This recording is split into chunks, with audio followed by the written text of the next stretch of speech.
Hey guys, it's your own boy, the one and only Great Dane, back with day 208 Star Drop opening during the Brawl Together event. So, let's see what we have for Star Drops. Super rare. 100 coins. Super rare. Super rare. 100 for the third Star Drop. Rare. 50 coins. Super rare. Super rare. 100 coins. Rare. Rare. 25 power points. Epic.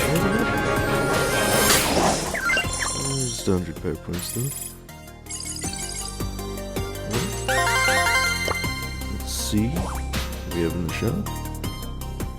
A 6 times value offer, but it's on XP doublers. So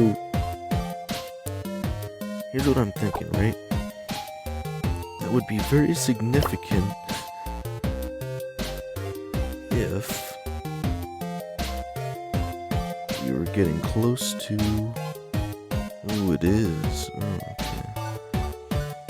Because if you guys don't know, we have the already XP doubler going on, so once it becomes coin shower, it will double that, and if we have doublers, it will double that, so it should be like 4 times as much if I'm not mistaken.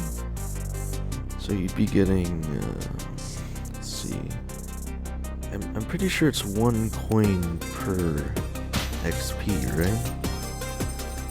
And it's hard to tell, but you'd reasonably be getting essentially the additional doubler, but you'd also be getting like 6,000 coins for 39 gems. It's a pretty interesting offer there. I'm trying to think if it's actually worth it though or not. Again, it really is still just wagering for coins, or I guess if you want to get more progress on the Brawl Pass, it would help with that as well, but I think the main thing is the coin shower, right?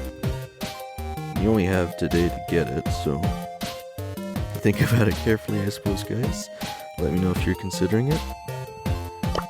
For the XP level of 60, the daily freebie, and 5 credits. And I'm definitely running low on XP doublers. So, as of today, I have 84 XP doublers and 25,439 power points. Sure wish I could convert those to coins. Yeah, it doesn't look like too much has changed since yesterday, guys, so again, let me know what you're thinking of that offer, and see how far I can take this.